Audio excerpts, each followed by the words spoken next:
Señor, esto es tu palabra y tu palabra es verdad. Santifícanos en tu verdad, te lo pedimos. Amén. Tomen asiento. Hermanos, en nuestro calendario y leccionario de pasajes, habrán notado que ahora de estar en San Marcos vamos a profundizar un poco más en lo que sucedió después de que Jesús cruzó el mar de Tiberíades caminando, que es lo que veíamos hace 8 días. Y lo vamos a hacer precisamente porque en las lecturas que vienen más adelante vemos cómo la obra de Dios se lleva a cabo en nuestra vida, muy a propósito de lo que ya hemos estado hablando en semanas anteriores, el Señor actuando y el Señor obrando en nuestro favor, a veces de maneras que no lo esperamos o como ni siquiera lo podemos comprender en repetidas ocasiones. Y lo que San Juan nos describe aquí en el Evangelio de hoy, que es San Juan 6 del 22 al 35, es precisamente ahora la versión de las personas que estaban de alguna manera buscando a Jesús, mientras que en la noche anterior había pasado todo de que Jesús caminaba sobre el mar, que Jesús había estado orando, mientras los discípulos se habían adelantado al otro lado. ¿Sí? Vean entonces cómo Jesús está él en su asunto con el Señor, los discípulos están pues siguiendo las indicaciones de Jesús y las personas siguen buscándolo. ¿Sí? De manera que cuando vean cómo las personas ni siquiera entienden qué pasó, porque vieron que los discípulos se fueron y sin embargo Jesús también se fue, pero ahí está la otra barca. ¿Cómo se fue Jesús? ¿Sí? Y esto es interesante para que veamos la correspondencia de ambos evangelios, porque la gente dice, pero ¿cómo se fue Jesús? ¿Dónde está Jesús? Si aquí está la otra barca. ¿Sí? Pues evidentemente ahí estaba la otra barca. ¿Por qué? Pues porque Jesús quiso irse caminando, ¿sí? Sin mayor complicación. De cualquier modo están buscando a Jesús.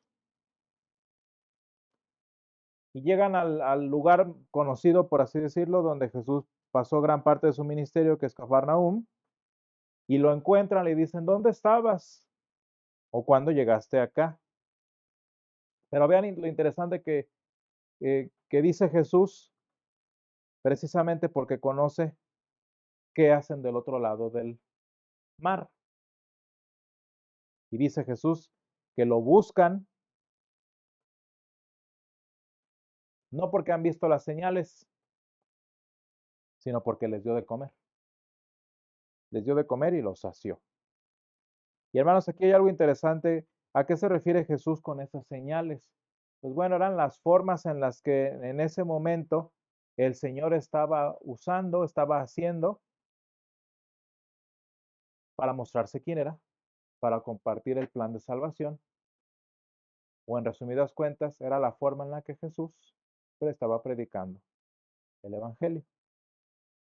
Y hay que tenerlo en cuenta, hermanos, ¿por qué? Pues porque muchas veces Jesús, y de hecho viene más adelante, las señales, el Señor las retira porque estaban volviéndose ahora un estorbo a su mismo ministerio. En este pasaje de hoy, hermanos, es interesante que veamos que las señales que Jesús hace eran la forma en la que Él estaba compartiendo el plan de salvación. Y sin embargo, hermanos, aun cuando las señales, fíjense bien desde nuestra perspectiva humana, son una de las formas más fáciles o más directas de saber que Dios es y que está por nosotros, como lo hemos visto anteriormente, hay veces que ni siquiera las señales tienen relevancia para nuestra vida. ¿Qué es lo que quiero? Pues lo que yo quiero. Y vean cómo aquí ya no hay excusa de que es que no, pues nunca supe de ti. Vean como aquí no hay excusas de que es muy complejo, Dios está muy lejano. No, o sea, las señales aquí están mostrando que Dios es cercano, que Dios es hasta cierto punto inteligible por la persona más ignorante. Dios está haciendo milagros y aún así, fíjense bien, tan perdida está esta gente que ni siquiera los milagros les son ya relevantes. ¿Qué es lo que buscan? No buscan el milagro, sino buscan la propia satisfacción. Y esto es lo más triste, hermanos, en la mayoría del mundo cristiano que se rige por los milagros. Porque si bien, hermanos, creemos en un Dios de milagros, también debemos creer en que las personas no buscan los milagros de Dios, sino buscan su satisfacción, que en ocasiones, y con un propósito eterno, se da a través de los milagros, pero no es ahí el lugar. Y esto es una cosa interesante, hermanos, en nuestra vida cristiana, precisamente porque ¿qué es lo que buscas de Dios? ¿O qué es lo que quieres de tu encuentro con Dios? Y esto es una cosa triste de responder en la mayoría de las ocasiones, porque lo que buscas no es a Dios, lo que buscas es lo que tú quieres o tu satisfacción. Que si es a través de palabras bonitas, pues bueno, recibo palabras bonitas. Que si es a través de un sentido de pertenencia, pues bueno, entonces a través de, y voy a la iglesia. O que en este caso particular, que si es a través del milagro, pues bueno, que vengan los milagros. Pero vean cómo ni busco palabra, ni busco comunidad, ni busco milagro. ¿Qué busco? Satisfacción personal. Y aquí ya no estamos hablando de cristianos que tienen problemas de fe, que tienen problemas de conocimiento de Dios, que se sorprenden de lo que Dios hace o no en sus vidas. Aquí estamos hablando de gente que sabe, fíjense bien, y es lo triste, de lo que Jesús en este caso es capaz de hacer y quieren usarlo en su ventaja.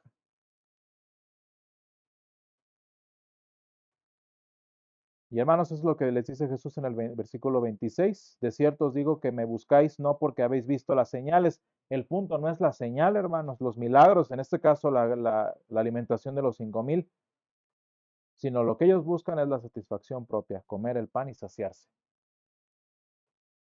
Imagínense, hermanos, si el Señor fuera como estas personas quieren, pues qué a gusto el ministerio de Jesús, ¿no? Imagínense, hermanos, qué situación, pues yo diría tan padre para las personas de Cafarnaúm, ¿no? Ya no vuelvo a trabajar, ya no vuelvo a procurar el pan. Al cabo que Jesús hace milagros.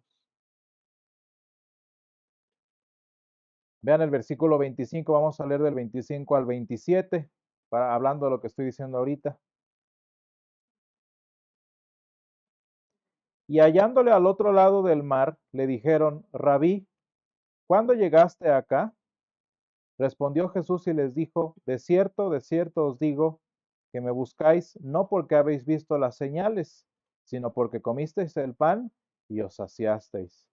Trabajad no por la comida que perece, sino por la comida que a vida eterna permanece, la cual el Hijo del Hombre os dará, porque a este señaló Dios el Padre. De este pasaje, hermanos, podemos sacar muchas cosas, obviamente eternas, pero también simples, de lo que el Señor quiere para nuestra vida. Señor, ¿cuándo llegaste acá que no supimos? ¿Cuándo te moviste para acá? Nos hubieras dicho, ¿no? Casi, casi. ¿Por qué? Pues porque de haber sabido, te habríamos seguido, te habríamos buscado.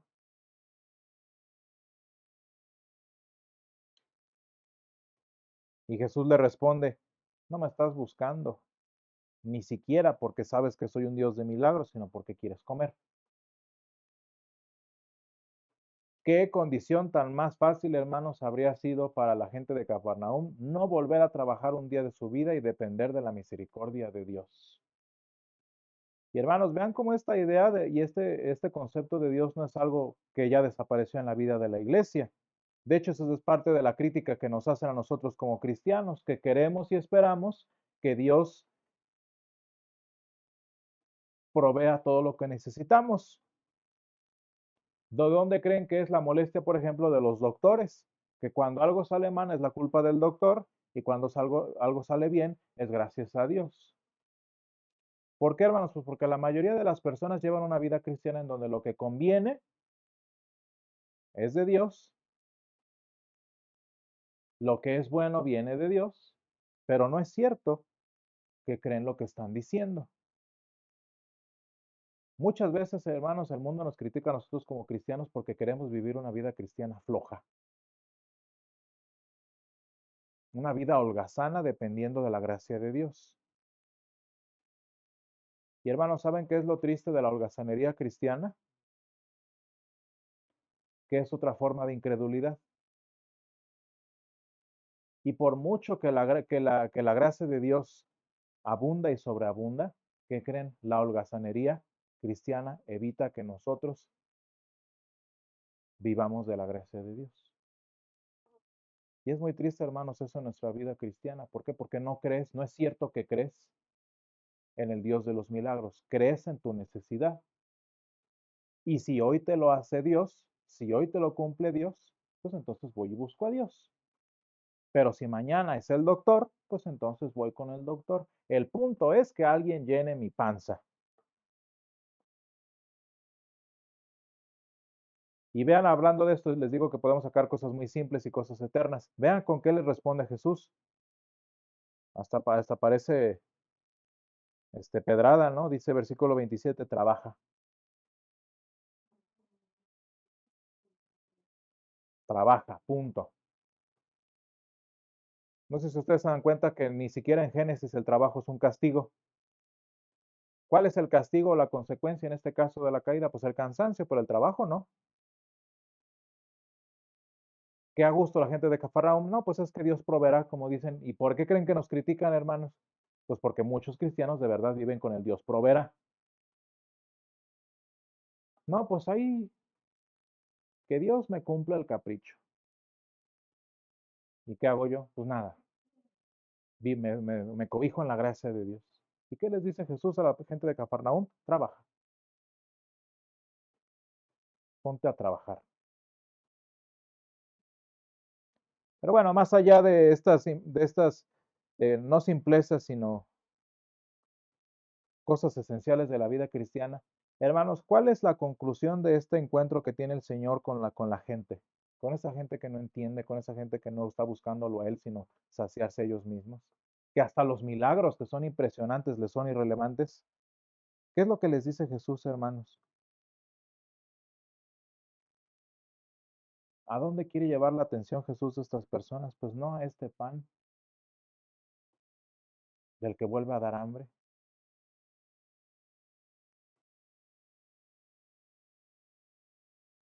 No a ese pan que por muy especial y sobrenatural que sea, como el de Moisés o como el que Jesús les dio hacia algunas noches anteriores, que de todas maneras termina dando hambre.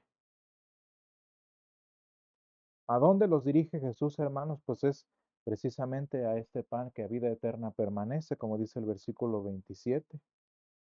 ¿Y cómo hace eso Jesús, hermanos? Y esto tiene mucho que ver en una forma muy hermosa con nuestra teología sacramental. ¿Cuál es la conclusión de Jesús? Porque ellos dicen, ah, ¿a poco hay un pan que ya no da hambre? Pues danos de siempre de ese pan.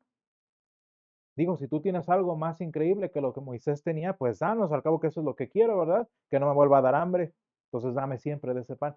¿Y qué les dice Jesús? ¿Cuáles son sus palabras? Y la conclusión del mensaje de hoy, hermanos, es muy interesante esto. Por la palabra de su misericordia, Jesús quiere arrancarlos de esa idolatría, de esa dependencia a su estómago, que es el ejemplo en este caso, ¿no? De esa necesidad enfermiza porque el Señor me satisfaga lo que yo quiero. Porque hermanos, si ustedes se dan cuenta, esa es una forma muy humana y muy popular de ser idólatras, porque lo que busco es mi satisfacción personal.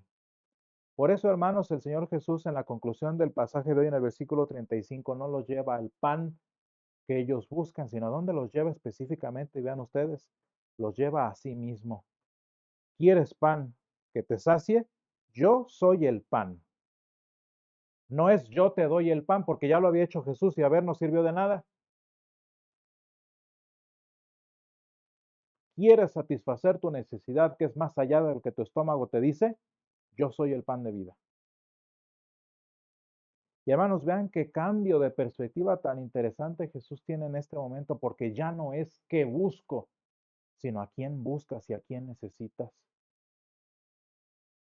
Y hermanos, cuando nosotros en nuestra vida cristiana vamos creciendo en nuestro conocimiento del Señor, vean cómo y qué bonito es que dejamos de pensar en el qué comer o en el qué beber, porque sabemos quién está por nosotros y sabemos quién provee para nosotros. Hermanos, qué verdadera es la frase que dijo Abraham, ¿no? Dios proveerá, pero no porque yo soy un holgazán, sino porque yo sé quién está conmigo, sino porque mi perspectiva ya ha cambiado de simplemente esperar que me satisfagan mis necesidades a saber quién es el que me provee. Y hermanos, qué interesante es nuestra oración también en el Padre Nuestro cuando dice, danos hoy nuestro pan de cada día. Porque el énfasis, hermanos, no es que el Señor nos dé el pan, sino en que Él es el que da el pan. Y Él da pan para comer. Y hermanos, en nuestra vida humana debemos aprender de una y otra forma que antes de saber qué necesito, antes de buscar qué me hace falta o qué me satisface, debo conocer quién me provee y quién es poderoso para satisfacer mi verdadera necesidad humana. Porque hermanos, no sé si ustedes recuerdan la frase, el versículo de cierre de mi abuelo durante su ministerio, porque precisamente viene a colación todo esto. Busca primeramente el reino de Dios y su justicia. Busca al Señor que da y todo lo demás, necesidades de hambre, necesidades de salud, necesidades económicas, todo lo demás viene por añadidura. Y hermanos, el Señor Jesús hoy nos lleva al pan de vida que en nuestra teología sacramental es literalmente Jesús. Cuando nosotros nos acercamos a la mesa, no es el pan ni el vino que Jesús nos ofrece. Ya lo hizo antes y lo hace todos los días. Ya lo hizo hoy en la mañana, lo va a hacer hoy en la tarde y lo va a hacer en la noche. El Señor nos da el pan para comer. En el sacramento, hermanos, no nos acercamos al pan que da Jesús, nos acercamos al pan de vida que es Jesús. Gracias, Señor, te damos porque nos enseñas a dejar de tener nuestra vista en lo que necesitamos, en lo que queremos, Señor, porque como cristianos tú quieres que dejemos, Señor, de interesarnos y preocuparnos y distraernos, Señor, por lo que necesitamos y porque, Señor, en tu palabra tú nos llevas a conocer a quién es el que da para nosotros nuestras necesidades, Señor. Ayúdanos a tener nuestra vista en el sacramento, Señor, sabiendo que además de darnos lo que necesitamos, ese pan de nuestro sustento diario, Señor, sabemos que tú nos has dado el verdadero pan para vida eterna, el verdadero pan que da eternidad, Señor, que es tu Hijo Jesús. Ayúdanos, Señor, a amar el sacramento, ayúdanos, Señor, a vivir esta verdad eterna y tener vida, Señor, juntamente contigo, de la manera en la que tú anhelas saciarnos. Todo esto te lo pedimos en el nombre de Jesús.